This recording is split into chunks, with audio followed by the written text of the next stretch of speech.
Well, I came across this video. A bunch of dudes are asking Kyle some questions, but there's one in particular that really bothers me. You'll now see what I mean. And no, it's not this guy. I'll let you know. Kyle, are you getting any flashbacks to your court proceedings? You know, I mean, you look at this and then you look at how these people like. I keep just grab the mic, carry it around with you. Yeah, Might as well hold it. Yeah, so That's a good look. you look back and then you look how they try to get them to go down these rabbit holes, and but then they say, "What about the Saran wrap? What about this? Wasn't there that on it?" They're scared if they say no. They're gonna think are gonna think they're stupid because they're like, "Well, it was wrapped up." So when we were all, I think everybody glued to that court proceeding with you, and I felt like there were several times they tried to get you and you didn't let them get. Wait. Is Kyle Rittenhouse on Tim Pool's channel? Oh my God. And yes, this is Timcast. So it is his channel. And you may be wondering, well, now Johnny Walker Dredd, what's wrong with that? Tim Pool's got a big following. He's kind of right wing and he was a Kyle Rittenhouse supporter. So is there an issue here? Oh yeah, there's a big one. And it has to do with what Tim Pool said about Kyle's friend, Dominick Black. Hello out there. I am trying to get through, and obviously not getting through to one individual. With his powerful brainwaves cradled in the warmth of reasoning, it's time for Johnny Walker Dredd to straighten you out on a thing or two. Emanating all the way from exciting Las Vegas, Oklahoma, it's the Johnny Walker Dredd Show. To understand what I'm talking about, we got to go back in time. On my own channel, I addressed Tim Pool's comments about Dominick Black and told Dominick I think it's time to sue him. But the thing that really bothers me now is that Kyle is on Tim's channel. So let's go back in time and I'll play a couple of my past video clips to show you what's going on. We'll talk about that. But I want to start with this scumbag, Dominick Black. People are saying, oh, I don't understand. I don't think he said anything really terrible about Dominick. Well, he starts off with a scumbag and it's going to get a whole lot worse. This, my friends, should be in the dictionary next to coward, spineless, pathetic loser. All you people out there saying, oh, he didn't say anything bad about Dominick. Okay, go ahead. You hold that thought. I was so offended watching Dominick Black's testimony. I feel this dude should get locked up for the max, 12 years. I hope the state throws the book at this guy. Let me explain. Yeah, you do that. Meet Dominick Black. He said Kyle Rittenhouse was his brother. They were brothers. Not really, just really good friends. That's right. They were just really good friends. They were not brothers. And you tend to forget that over the next half hour. Dominick Black provided the AR-15 to Kyle Rittenhouse. Now he's saying, well, he stole it. Whoa, wait a minute. He said that Kyle stole it? Hold on to that thought. Stole it from my dad. He repeats it twice. He stole it. He's saying that Dominick Black made that statement. He stole it from my dad. Okay.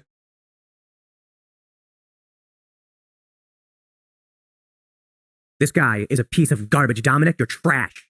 And I hope you go to prison for a long time.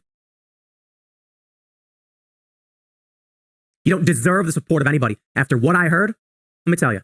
After what I heard. So in other words, Tim Pool is admitting he did hear the testimony. He can't claim, well, I didn't actually watch, so I was only going by what people told me. No, you just admitted you listened to the testimony and that you heard Dominick Black say that Kyle Rittenhouse stole that weapon. Here's the story. Dominick and Rittenhouse go to his house. They go into the basement and they get some rifles. That's not what happened. Dominick describes it quite differently. They leave. Sounds a whole lot like Dominick Black was the one who said, Kyle, here's a weapon. Why, he had one to protect himself with, and he let Kyle take one as well. Now, he's being charged with providing the weapon to Kyle Rittenhouse. He testified that Kyle stole it. Really, he testified that Kyle stole it. That he took it without his permission. Though on cross-examination, the defense said, did you object? Did you say anything? And he said, no. So he didn't steal it. And as it turns out, what may be one of the most disgusting and despicable things we've heard so far from someone who claims to be a friend, from someone who's supposed to be an upstanding member of his community standing up for what he believes in. We learned, the defense asked, you have agreed to testify because you are hoping the prosecutor will not send you to prison if you testify against Kyle. That's right. The defense is asking him that question. Gee, I wonder what the defense wants him to say. I wonder what Kyle Rittenhouse actually wants him to say. And Dominick was like, that is correct. That's exactly what the defense wanted him to say. You idiot. Dominick Black, if he wanted to screw Kyle, he would have said, no, my testimony is pure. I have no ulterior motive at all. By saying correct, he's given Mark Richards what Mark Richards wants. That's why Mark asked the question. Dominick knows when the question comes out that that's what Mark Richards wants to hear. And he gave it to him, basically undermining his prior testimony. And Binger did not want him to say that. And now I think y'all agree with me, right? No, we don't agree with you. Unless you're asking us if we think that you're a moron, then yeah, we do agree with you. I will not tolerate that kind of spineless, sniveling, pathetic behavior. Oh, really? You're not going to tolerate it? Then what are you going to do about it? When you say you're not going to tolerate something, that means you're going to do something to stop it. What are you going to do? Tough guy? Now, look, I don't know these guys. I don't live there, so it's just my opinion. Yeah, but it's not just an opinion. You didn't express just an opinion. You came on your show and you told your audience that Dominick Black told Binger and Richards under sworn testimony that Kyle stole the weapon, and Dominick did not say that. That is not a matter of opinion. That's a factual statement that you inserted into your show that is wrong, and you knew it was wrong. You said you watched the damn trial. You have no excuse here. But think about your willingness to sell out your brother out of a fear of the state sending you to prison. What have we become? He's not Kyle's brother. You just got done telling us that he's not Kyle's brother. And therefore, he's not selling out his brother. Frankly, I listened to Dominick Black's testimony and I don't get it. Where's the big sellout? He didn't say anything that really helped Binger. And actually, he'd said something that really screwed Binger over, and everybody has missed it. And we're going to show it to you here a little bit later. I mean, I grew up thinking that we were a country of people who would, man, Steve Rogers, Marvel movies, not real life. I know. Yeah, I know. It's not real life. So why are you bringing it up? It's stupid. You don't base these things on movies. But still, something to aspire to be. That scene when Tommy Lee Jones pulls the pin and the fake grenade and throws it, and then everyone runs away and Steve Rogers jumps on it and says, "Get away," thinking that he would jump on this and save everybody. It was an amazing scene. Yeah, that's the kind of courage and bravery you're going to get maybe one out of every 10,000, 20,000 people. That kind of thing is extremely rare. And usually those things happen under very intense conditions, combat situations. When people have an opportunity to think about what's going to happen when they jump on it, they tend to not do it quite so often.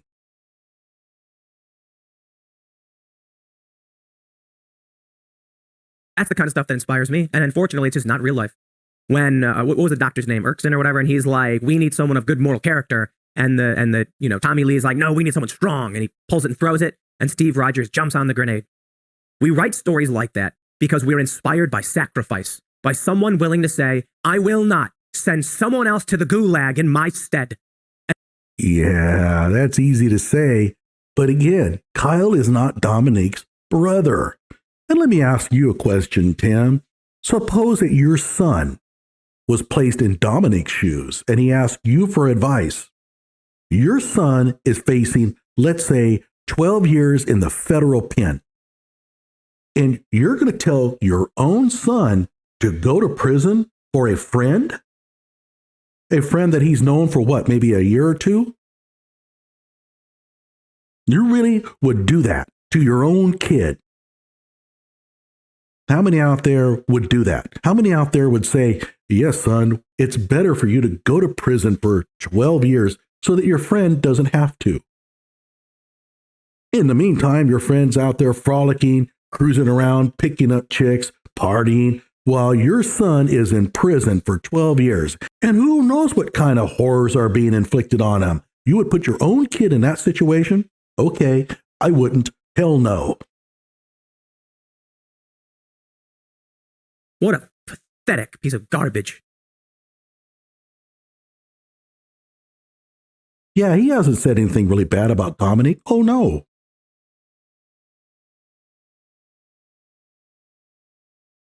By the way, we should ask ourselves, when he describes what he actually did in jail, because he sacrificed, right? It's all about sacrifice. And he's telling Dominick Black, well, you should go to prison for 12 years for your friend like I did. Really? Okay. So he's now going to regale us with stories about how tough it was to serve that 6 months in jail that he volunteered to do because he was doing that out of love for his brother.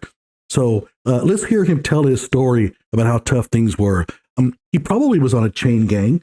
And while they were working the chain gang, they're probably singing songs. He might have learned some new songs that they sing while they're on the chain gang. They get up at 7 o'clock in the morning. They probably work out there in the fields until 9 o'clock at night every day. It was grueling. Let's hear his story about how tough it was. Who would sell out his own brother because he's scared. Pathetic. And it's people like him as to why the right deserves to lose. Because if the right is nothing but people like this guy, then y'all will be rotting away. I'm not hearing any story. Which brings me to the next bit here. Oh, wait a minute. Which brings us to the next bit. What happened to the story about you serving that time, sacrificing your freedom for your brother? You didn't go to jail. First of all, I don't think this thing ever happened in the first place.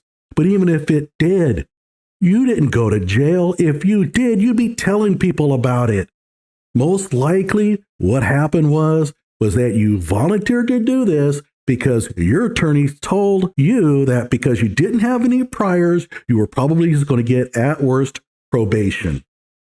You weren't facing jail time, so don't give us that crap. Yet, he wants Dominick to go to prison for 12 years. Keep in mind, Tim Pool was doing this, supposedly, for his own brother. Kyle isn't Dominick's brother. They've known each other, 2-3 years? And so you're saying this is the same. Dominick Black going to the federal pen for 12 years for a friend is just like you basically serving probation for your brother. Oh, and one more thing. Hey, Tim Pool, I went through your entire library. You took down that original video. You unpublished it. You're the last person to go around claiming others are cowards. Now that I've turned my attention toward the plight of Dominick Black, I've been going back and watching his testimony some more. And I'm watching this and thinking well, first of all, I don't see anything here that's particularly damaging to Kyle. I was watching a chat room on Twitter and people were just going into conniptions. Oh my God, Dominick Black is betraying his best friend. But I didn't see it. There was this issue about Kyle and the rifle. How did he take possession of the rifle? But I'm thinking, who cares? And I don't think Thomas Binger cared that much. So I'm watching the testimony, and I come across an exchange between Binger and Dominick Black. And I watched it and I thought, wait, something really odd happened here. Now, I might be the last person to have seen it. I've been accused of being a little bit late to the party sometimes. But if I'm right, This might explain why Thomas Clare Binger is persecuting Dominick Black, even after Dominick Black testified as one of his witnesses. Thomas Binger is questioning Dominick Black about his guarding of cars while on top of the car source building. Kyle is below, and they notice some shadowy figures out in the distance. Let's watch. Now, in this map, which is a printout from a satellite, there's a structure there next to St. James Church. Was that structure standing on the night of August 25th, 2020? No. What was the condition of that lot? A bunch of rubble and concrete blocks. Now, I asked you about whether you saw folks on that lot, and I believe you said you did. Is that right? Yes. What did you observe about those people? They were obviously hiding. It was pitch black outside. We couldn't see anything besides a lot of shadows hiding behind the rocks.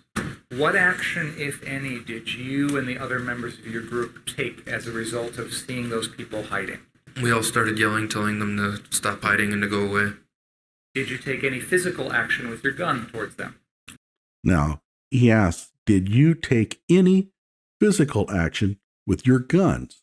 Keep in mind, in the question before, he talked about Dominick Black and the group. So, by you, is he referring only to Dominick or to everyone? Let's move on. We were ready in case they did have guns. And when you say you were ready, what exactly did you do with your gun? We had aimed them You would point your gun at those people? in the direction. Did the defendant do that? I am unaware. Uh-oh. Thomas Binger blew it here. So he has this collective you, and he asks, did you point your weapons at them? Something along those lines. And he says, yes, in their direction.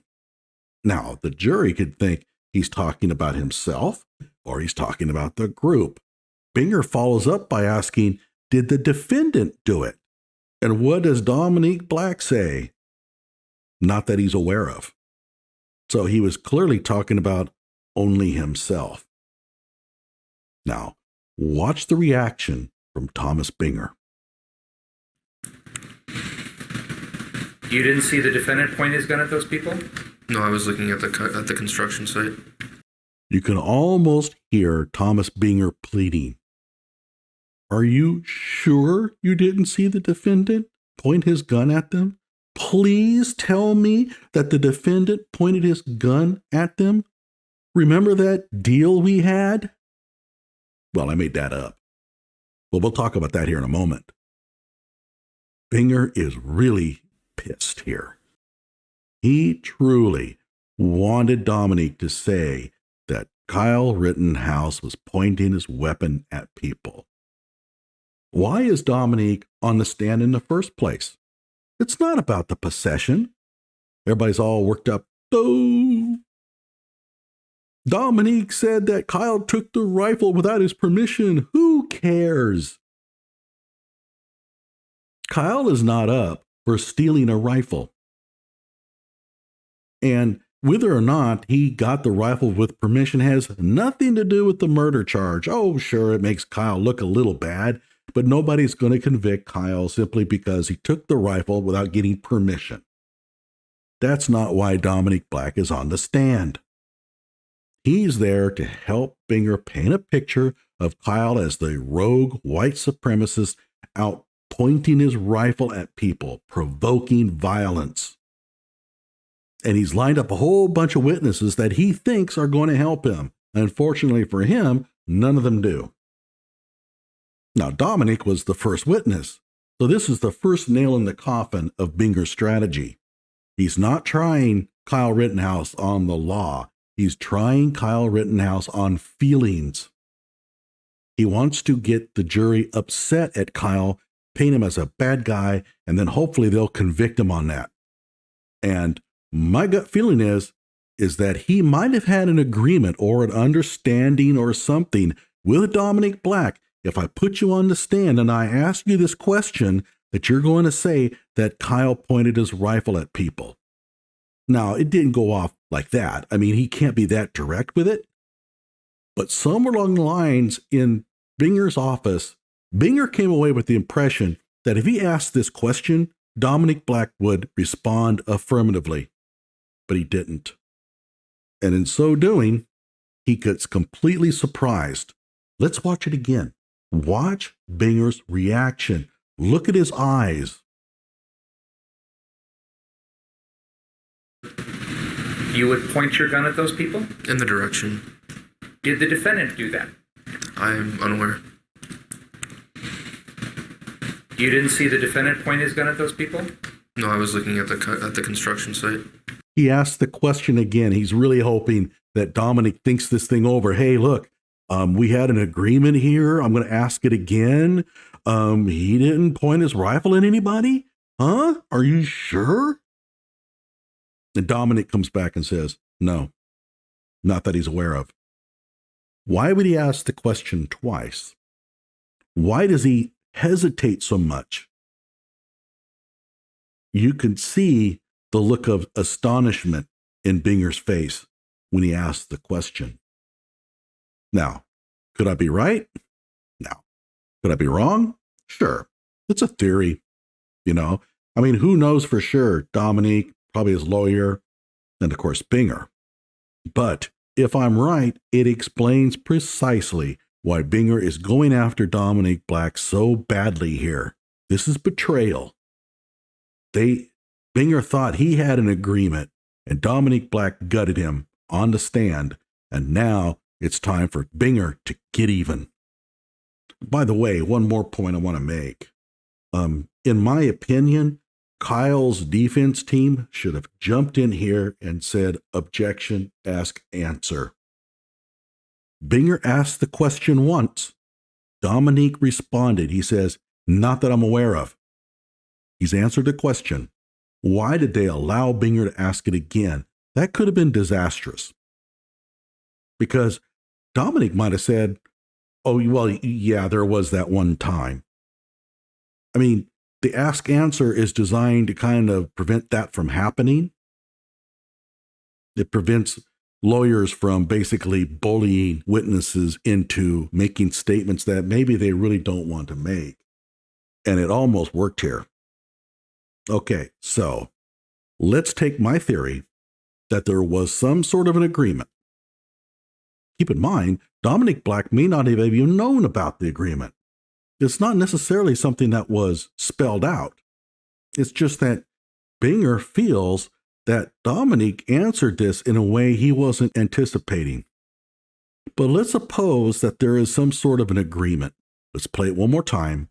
Watch the reaction of Binger with that in mind, and you tell me, does this not look like the actions of a person who feels betrayed? You would point your gun at those people? In the direction. Did the defendant do that? I am unaware. You didn't see the defendant point his gun at those people? No, I was looking at the construction site. So I believe that Dominick Black actually stuck his neck out a bit for Kyle there. Binger went after him with a vengeance after that trial, and I think it's because he felt that Dominick betrayed him. He wanted Kyle Rittenhouse so bad. And so by sticking his neck out, what's Dominick's reward? Kyle goes on Tim Pool's show. This is a really terrible look. Why in the hell, of all the people, would you choose to go on Tim Pool's show?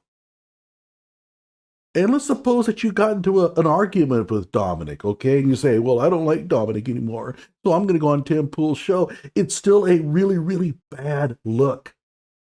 Dominick was facing 12 years in prison on account of something that you got yourself into. Then Tim Pool comes on and absolutely rakes him through the mud. And you go on his show? Okay, I don't get it. I don't get it. This is just really poor. And by the way, I don't want to hear anything about, well, Kyle may not have known about Tim Pool's show. Even if Kyle didn't, his handlers did.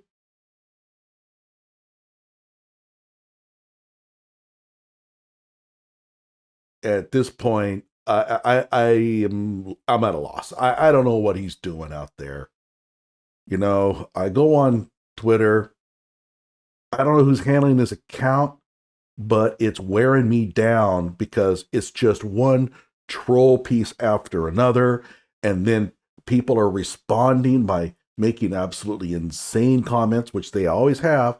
There's a few of us, me and probably about 10 others, that go in there and habitually counter those arguments as best we can, but we can't keep up. As soon as we get done settling down one conversation, Kyle's Twitter account posts another one. And each one seems to be designed specifically to rile the public. So, Kyle, first of all, get control of your social media accounts. And two, you really need an adult in your life that can listen to your ideas and say, yeah, okay, that's not a good thing to do. Here is why. And be able to explain the long-term effects. But right now, you're just playing short-term gratification. So yeah, getting on Tim Pool's show may have been a lot of fun, but you're going to pay for that one. Because a lot of people are going to look upon that as the ultimate betrayal of a friend who you almost got thrown into the federal pen.